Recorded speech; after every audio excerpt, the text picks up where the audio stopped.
शांत रहिए, कोई बोलेगा नहीं अब, ठीक है। अगले दिन में हम लोग कल क्या पढ़े थे, कोशिका कला पढ़े थे ना, कोशिका झिल्ली पढ़े थे। कोशिका झिल्ली क्या होती भैया, एक पतली लचीली और सुरक्षात्मक आवरण होती, किसकी, कोशिका की। आई बात में।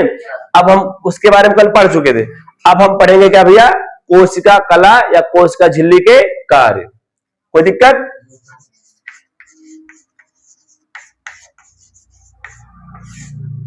कोशिका कला के कार्य, जितना पढ़ाया जा रहा है उतना पढ़ते रहिए, ठीक है भैया। महीना जब पूरा हो जाएगा चैप्टर तो हम टेस्ट लेंगे, ठीक है। हाँ चलिए देखिए भैया, कोशिका कला के कार्य।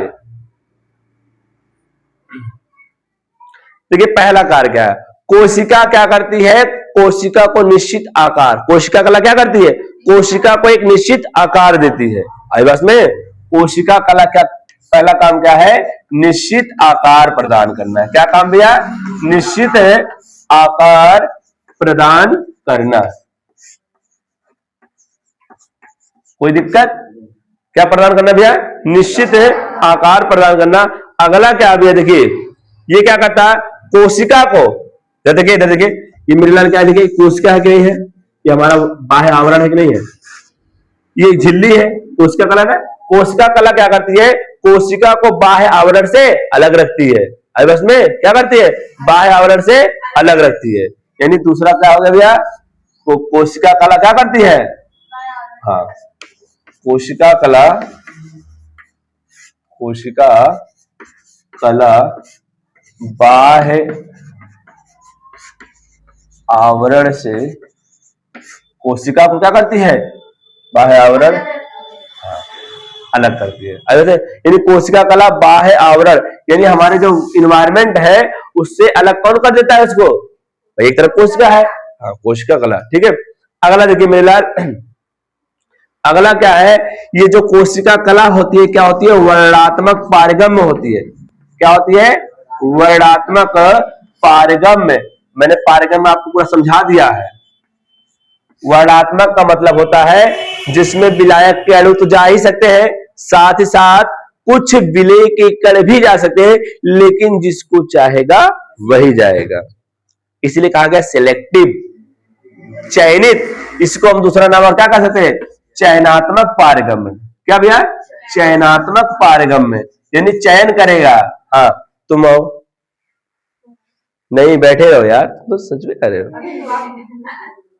मैं सिर्फ एग्जाम्पल दे रहा हूं ना, चयनात्मक। आप आओ, आप आओ, आई बस में, हाँ तो यही चीज। अगला देखिए भैया,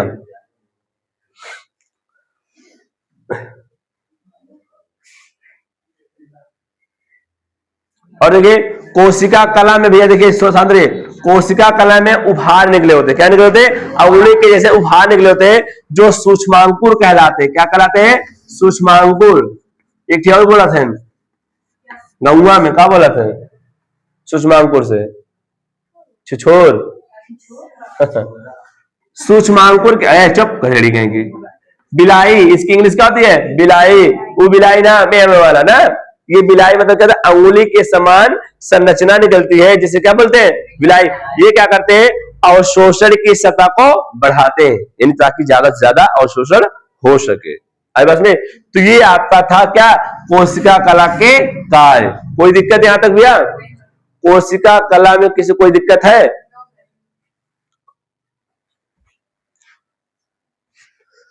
चलिए देखिए अगले दिन क्या दिया, कोशिका झिल्ली की संरचना, यानी कोशिका झिल्ली कैसी दिखती है हम उसको देखेंगे। देखिए कोशिका झिल्ली के लिए कुछ प्रतिरूप दिए गए, कुछ मॉडल दिए गए हैं, जिनमें से कुछ इस प्रकार है। दो मॉडल आपके सिलेबस में है ना, आपके सिलेबस में कितने मॉडल है, दो मॉडल के या प्रतिरूप कहिए। पहला मॉडल क्या दिया गया है, इकाई कला प्रतिरूप। क्या है, इकाई कला प्रतिरूप है। इकाई कला प्रतिरूप को देने वाले वैज्ञानिक का नाम क्या था, सर्वप्रथम इकाई कला प्रतिरूप, यानी यूनिट मेम्ब्रेन मॉडल, यानी यूनिट मेम्ब्रेन मॉडल हिंदी में क्या कहेंगे भैया, इकाई कला प्रतिरूप को देने वाले कौन थे, डेनियली और डेप्सन। कौन थे, डेनियली और डेप्सन। लिख दो, डेनियली और क्या थे? डेविसन। डेविसन, डेनियली और डेविसन नामक वैज्ञानिक ने सर्वप्रथम इकाई कला प्रतिरूप को दिया था। दो अलग अलग है, डेनियली व डेविसन, दो वैज्ञानिक हैं। डेनियली व डेविसन ने सर्वप्रथम इकाई कला प्रतिरूप दिया। इन्होंने कहा कि जो कोशिका झिल्ली होती है सब में, चाहे ठीक है कोशिका झिल्ली, और उन्होंने इकाई क्यों कहा? इकाई इसलिए कहा भी है ना क्योंकि जो कोशिका कला है उसकी भी लेयर उसी से प्रोटीन और लिपिड से मिलकर बनी है, ठीक है। और उन्होंने कहा इसी प्रकार जितने भी कोशिका के कोशिकांग होते हैं, एज लाइक ये माइटोकॉन्ड्रिया ना, और गोल्जी काय, और आपको अगर अंतः जो कोशिकांग होते उनमें भी इसी प्रकार के ही परत पाए थे। इसलिए उन्होंने क्या कह दिया कोशिका झिल्ली को? इकाई कला प्रतिरूप, यानी सभी भी एक ही इकाई से मिलकर बनी होती है, चाहे वो कोशिका झिल्ली हो, चाहे वो कोशिका के कोशिकांग हो। आई बात समझ में? और सुनिए, और उन्होंने क्या कहा था भैया, देखिए, और उन्होंने कहा देखिए ये किससे बना था? कोशिका झिल्ली किससे बनी होती है भैया? दो चीज होती है, एक ऊपर देखिए प्रोटीन की लेयर होती है। क्या होती है? प्रोटीन की लेयर होती है। यानी एक बात इससे पहले ये सुन लीजिए, कोशिका झिल्ली की जो क्या कहते हैं आकार होता है वो 75 एंगस्ट्रॉम होता है। कितना होता है? 75 एंगस्ट्रॉम। और उन्होंने कहा इसमें जो कोशिका झिल्ली होती है दो चीज से मिलकर बनी होती है, एक तो प्रोटीन की लेयर होती है और एक दो क्या होती है? फास्फोलिपिड। देखिए फास्फोलिपिड आई बस में, प्रोटीन, फास्फोलिपिड, और फिर क्या है? प्रोटीन 15 एंगस्ट्रॉम और फास्फोलिपिड 45 एंगस्ट्रॉम। अब देखिए ये जो फास्फोलिपिड होता है ना, फास्फोलिपिड, फास्फो का मतलब फास्फोरस युक्त वसा है, फास्फोरस युक्त वसा जानते हैं ना आप लोग, फैट, ठीक है। अभी क्या है इसके दो चीज होते हैं फास्फोलिपिड के, दो, एक हेड रीजन होता है जिसे सिर कहते हैं, जो गोल गोल दिख रहा है ना, ये क्या है? हेड वाले, और एक है टेल रीजन। टेल क्या होता है? जो हेड है वो जल से स्नेह रखता है, जल से क्या करता है? स्नेह, इसलिए इसको क्या बोलते हैं? जल विरागी कहते हैं। क्या कहते हैं? जल विरागी। इसलिए अपना सिर कहां करता है? जल की तरफ किया जाता है। और एक पूंछ वाला है जल रागी होता है, जल से स्नेह नहीं रखता है, जल रागी है और जल विरागी, जो जल से क्या करता है? इसलिए देखिए ये अपना पूंछ अंदर की तरफ कर लिया है। इसलिए हम नहाते हैं ना, जब नहाते हैं तो पानी अंदर नहीं जा पाती। आई बस में? और सुनिए, ये तो आपको समझ आया, ये किसका मॉडल था भैया? डेनियल और डेविसन। लेकिन ये प्रतिरूप कौन दिया? सर्वप्रथम बताया था इकाई कला के बारे में, लेकिन इसको प्रस्तावित कौन किया? रॉबर्टसन ने।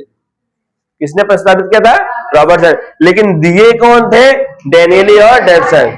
हाँ, इकाई कला प्रतिरूप को देने वाले वैज्ञानिक का नाम क्या है? डेनियल और डेविसन। परंतु इसको प्रस्तावित करने वाले, प्रस्तावित समझ रहे हो ना? हाँ, उसको प्रस्तावित करने वाले कौन है? रॉबर्टसन। आई बात है? अगला एक वैज्ञानिक और है, अगला क्या कहा गया? फ्लूइड मोज़ेक प्रतिरूप, फ्लूइड मोज़ेक यानी तरलता मोज़ेक मॉडल, यानी फ्लूइड में तरल, यानी अब इसमें क्या होता है? इन्होंने कहा कि देखिए भैया फास्फोलिपिड की दो स्तर होती है, फास्फोलिपिड की देख रहे हैं ना, और प्रोटीन की एक ही स्तर होती है, ऊपर वो भी दो ही स्तर मान सकते हैं ना। इन्होंने कहा लेकिन उन फास्फोलिपिड के ऊपर बीच में कुछ प्रोटीन धसी होती है, प्रोटीन भी होती है। फास्फोलिपिड के साथ साथ क्या होता है? प्रोटीन होता है, कार्बोहाइड्रेट्स भी होते हैं। क्या होते हैं?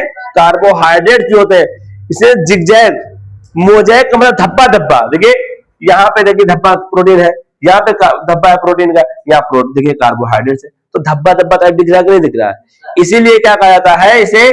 Fluid mosaic model. इसको देने वाले वैज्ञानिक कौन है? सिंगर एवं निकोलसन। सिंगर और निकोलसन ने, इन्होंने कहा था जो फ्लूइड मोज़ेक मॉडल है ये द्विस्तरीय लिपिड होती है। कितने स्तरीय? द्विलिपिड। और प्रोटीन होती है, प्रोटीन में प्रोटीन होती है लेकिन धसी हुई प्रोटीन होती है।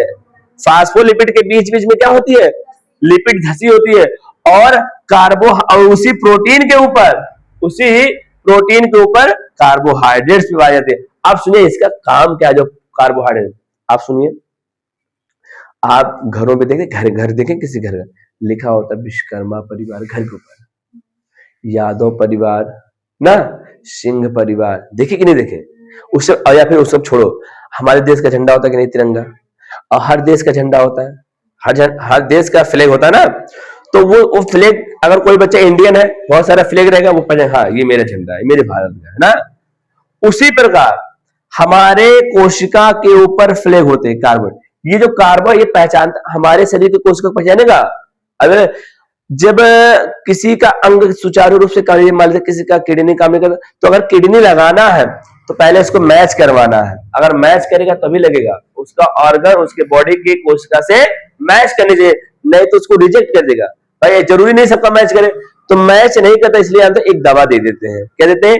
इम्यूनोसप्रेसिन दवा, मेडिसिन, इम्यूनोसप्रेसिन मेडिसिन देते हैं, ताकि वो क्या करे, वो पहचान ना पाए, लेकिन उसके साथ जुड़ा रहे और काम होता रहे। आई बस में, तो ये फ्लैग है हमारे कोशिका को पहचानने के लिए, तो ये प्रतिरूप दिया गया। तो आया गया कोशिका झिल्ली की संरचना समझाया आई बस में, तो ये दो प्रतिरूप है।